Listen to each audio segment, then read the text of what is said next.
Leading up to awards season 2013, a private screening for The Wolf of Wall Street was held for Academy voters, and, well, some of them weren't feeling it. Multiple attendees walked out mid-viewing appalled by what they deemed a shameful glorification of criminal degeneracy. Nothing less than 3 hours of torture. Around the same time, Christina McDowell, daughter of a former Stratton Oakmont executive, penned an open letter to Martin Scorsese accusing him of not only romanticizing Belfort's sociopathic behavior, but trivializing the real lives he destroyed. Time magazine piled on, claiming the film bathes in its amorality until it drowns, amounting to a display of utter ignorance to the very serious ethical consequences of Belfort's actions. But if you ask Leonardo DiCaprio, the naysayers are missing the point entirely, telling The Hollywood Reporter, "We don't like these people, you know what I mean? It's an indictment of this world." And many fans would agree, as countless articles label the film a satire, that the debauchery is supposed to be too much. It's not a celebration, but a condemnation.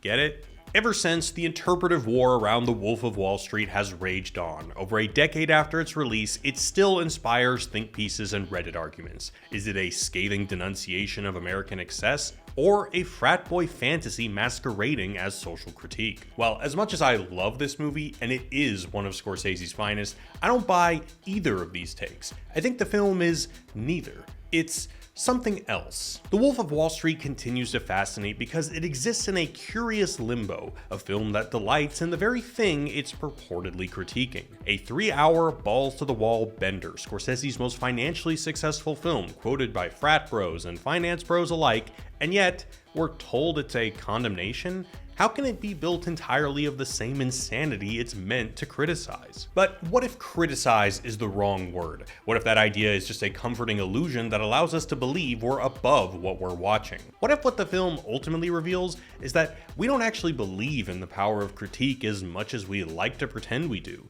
That maybe the system that enables Jordan's obscene behavior doesn't need our approval or condemnation. As long as we enjoy it, it's already won. Well, to find out, we're gonna have to dive deep into the lurid world of lewds, lines, and lions, dig up the ghost of an old French philosopher, and pay another visit to the master himself. Let's dive in. But first, a quick recap. The Wolf of Wall Street follows Jordan Belfort, a bright-eyed junior broker whose career is abruptly derailed by the 1987 stock market crash. With no clear path forward, Jordan finds himself at a shady boiler room operation selling penny stocks to working-class schlubs when he realizes the commissions are massive, the customers are clueless, and the system is ripe for exploitation. So he starts his own firm, Stratton Oakmont, and recruits a crew of imbeciles to help him scam their way to unimaginable wealth by selling garbage to garbage men and eventually garbage to millionaires. The firm grows into a massive success. As the money pours in, so does the madness. Oceans of drugs, prostitutes on the reg, dwarf throwing in the office, all culminating in a Forbes profile that cements his legend as the infamous Wolf of Wall Street. Jordan trades in his first wife for a model and drowns in every vice imaginable until the FBI inevitably takes notice. Desperate to protect his empire, he launders money through offshore accounts, but a mix of hubris, bad luck, and idiot friends lands him right into the lap of the law. He cuts a deal, rats on his crew, serves a breezy sentence, and re-emerges hawking his sales techniques to a room of hungry-eyed, aspiring millionaires. The end. For Scorsese, the structure of The Wolf of Wall Street is nothing new. In an interview with Vanity Fair, he claimed the film was made similarly to his earlier crime sagas like Goodfellas and Casino, with an emphasis on avoiding moralizing, to just present his subjects for who they are and allow the audience to make sense of it. The formula is familiar. Our charismatic anti-hero enters a criminal world, experiences an intoxicating rise of sex, drugs, and fast money, eventually crashes when the law catches up, yada yada yada. But then, why does Wolf provoke a unique discomfort among critics? Why haven't people felt the need to jump to the defense of Goodfellas with the label of satire? Nobody watches Henry Hill pistol whip a guy in the face and say, wait, is this supposed to be ironic? But with Wolf, it's as if people need to assure themselves, don't worry, this is all critique. Well, whether it is or isn't, and we'll get to that in a sec, I think there are some differences that may make Wolf of Wall Street feel more morally dangerous. The first is that white-collar crime is easier to emotionally distance from than what's depicted in Goodfellas. When Tommy and the crew beat Billy Batts within an inch of his life, the brutality commands a gut-level moral response. But when Jordan dupes a guy trying to pay his mortgage over the phone, the damage is entirely off-screen, much more abstract. That distance allows the audience to stay immersed in the thrill without being interrupted by pesky annoyances like guilt. The second is that Jordan's racket is wrapped in all the indicators of legitimacy and success. Unlike Henry Hill, Jordan doesn't operate in the shadows. He has Forbes articles written about him, buys yachts, and owns the most expensive real estate in the world. Yeah, they both break the law, but Jordan does so within institutions that society openly celebrates: finance, sales, entrepreneurship. With white-collar crime, you can be embraced by the very culture you're exploiting. You can defraud thousands and still write a memoir, give keynote speeches, sell courses, and serve as a model for success. Lastly, I think Wolf feels more obscene because with Goodfellas, the fantasy is built on a certain romance of belonging. Hill is drawn into a tightly knit tribal family built on a tradition of loyalty and honor, at least supposedly.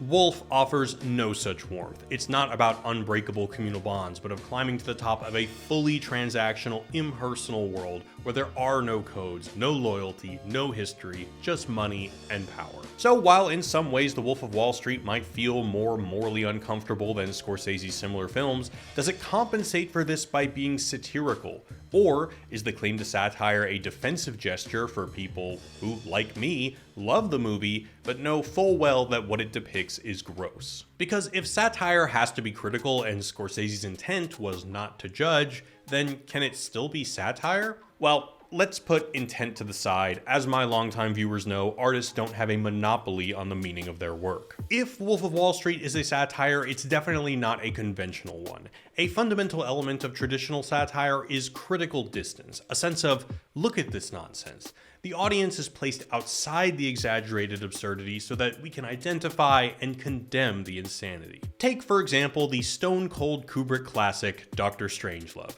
The object of the film's criticism is clear as day: the madness of the Cold War nuclear arms race and the clowns whose fingers hover above the button. The characters aren't nuanced, they're ridiculous caricatures. The aptly named General Jack D. Ripper is a paranoid lunatic who tries to nuke the Russians out of concern for something about precious bodily fluids. And the international communist conspiracy to sap and impurify all of our precious bodily fluids.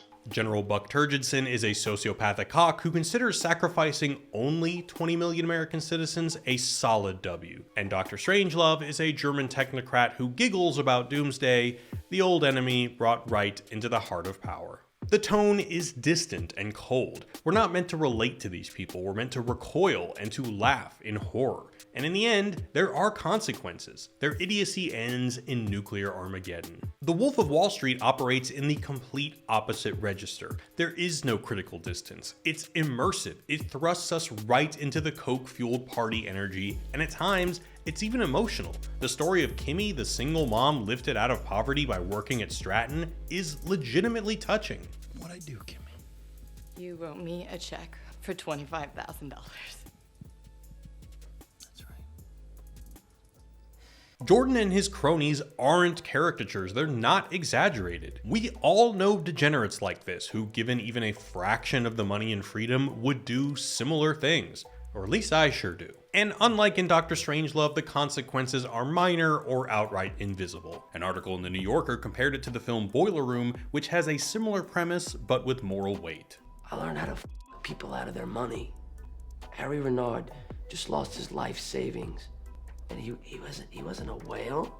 He was just some poor schmuck, and I took him. There, the scams have consequences. A working class father is swindled, loses everything, and his pain is real. It was supposed to be a down payment for a house for my family, and now we're gonna lose the house. Wolf offers no such anchor. The victims are ghosts, off-screen, cast as irrelevant. The claim to satire then is less about distance and consequences, it's more about seduction. The film pulls you into the debauchery, and after you get swept up in the intoxicating thrill of their lifestyle, the film holds a mirror to your enjoyment and maybe even your envy. What you do with that realization is up to you. In that sense, it's similar to Paul Verhoeven's Starship Troopers, a film that pulls viewers in with the sexy allure of its fascist military spectacle fronted by a brigade of teen heartthrobs, only gradually revealing the disturbing ideology underneath. I'm from Buenos Aires, and I say kill them all! Yeah! Oh yeah! Like Troopers, Wolf doesn't mock from a distance, it charms you into alignment with its world, and forces you to consider what that alignment says about your vulnerability to bad ideas. Back in the day, I made a video breaking down the final shot of The Wolf of Wall Street, RIP The Film Tourist, and well, the whole channel.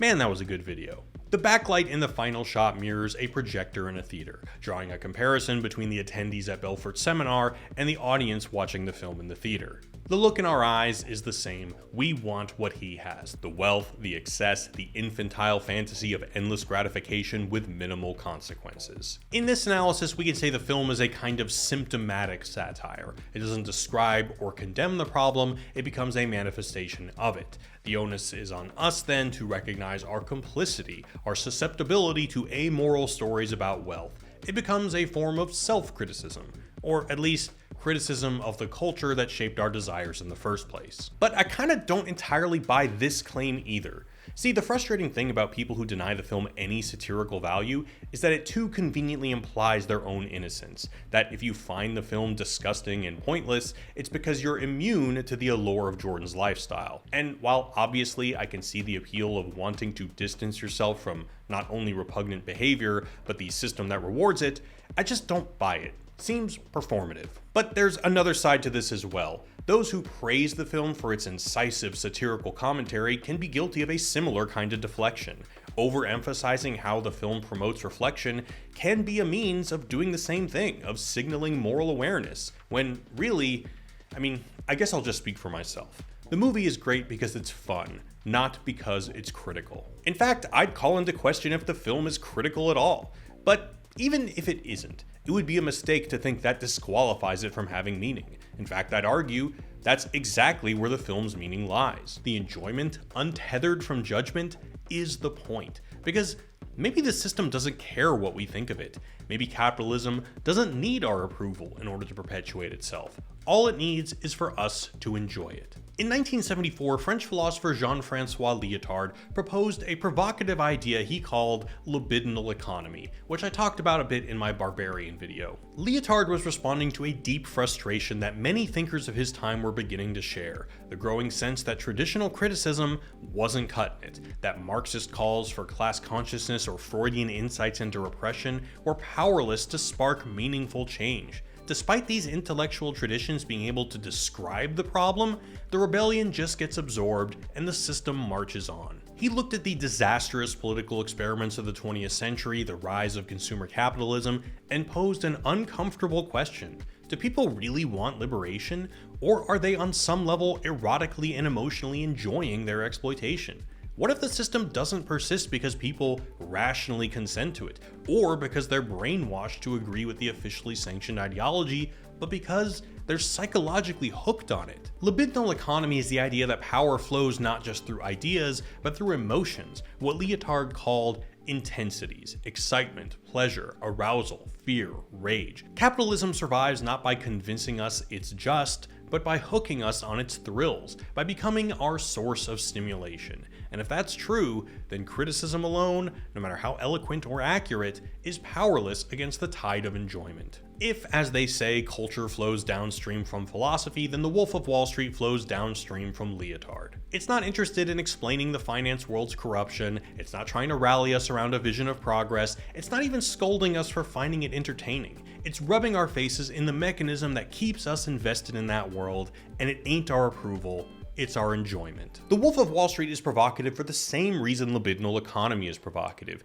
It challenges our belief in the power of moral disapproval. We like to think that calling something out for being wrong is an expression of our freedom, of our autonomy, that if we can condemn something enough, we can separate ourselves from it and maybe even fix it. But at times it feels like the movie is actively mocking this notion, baiting us with outrage, daring us to be offended, the rampant sexism, the dwarf tossing, the cerebral palsy scene, the ugly wife jokes. Because whether you're laughing or raging, you're still emotionally plugged in. All a libidinal economy needs is our investment, and even moral condemnation is just another form of participation. While outrage feels like resistance, it's still engagement, and that's all the system that enables people like Jordan needs to perpetuate itself. Anyone who has a family member who goes a little bit too hard on social media outrage knows the drill. They like to convince themselves that they're sacrificing their happiness for the sake of justice, but really, it's not about challenging power. They just enjoy the outrage. Pseudopolitics is peak enjoyment. What makes The Wolf of Wall Street more enduring than some of its morally upright cousins, Boiler Room, Wall Street, The Big Short, isn't just that Scorsese is the GOAT and DiCaprio absolutely kills in every comedy role, it's also that it feels more honest. Those other films try to draw neat lines between good and evil, victims and perpetrators, as if identifying the bad guys will lead to some kind of reform. We've learned the follies of greed is good, we've sat through the YouTube-style explainer montages, and still, nothing really changed. The machine kept turning. After the 2008 collapse, the hearings came and went, the facts came out, and nothing. Punishment was symbolic, reform was cosmetic, and life went on. Perhaps critique has become part of the content cycle. We watch, we nod, we reassure ourselves we're not part of the problem, then we memory hole the lesson and go about our day. Wolf refuses to participate in that ritual. It doesn't flatter the viewer with moral superiority. It doesn't pretend that understanding the system is enough to escape it. If a movie can't promote change, at least it can immerse you in the emotional engine that prevents it from happening. If all critique gives us is another way to feel good about ourselves, to get high on our own farts, then why not just get high on lewds instead? At least that feels honest. In the end, The Wolf of Wall Street isn't all that different from Goodfellas or Casino. None of them are satires, none of them are glorifications, and none of them are critical. Wolf doesn't try to fix the system, it doesn't even bother criticizing it in the traditional sense. Instead, it shows us what libidinal economy looks like on screen, how an unjust system sustains itself not by being right, but by being irresistible. And that's the trap, because once critique becomes just another source of entertainment, even your disapproval is just another intensity in the system. You can hate Jordan Belfort all you want. If you're still watching, still vibing, even if you're still hating, then you're not outside the system and you're certainly not morally above it. You're exactly where it wants you. Hey y'all, thanks for watching. Next video is on the most successful original movie in a decade, Sinners, so be sure to subscribe, and also be sure to follow me on Letterboxd, Instagram, and check out my Ko-fi page if you're interested in supporting the channel. All those links are below. Appreciate you all, and catch you next time. Peace.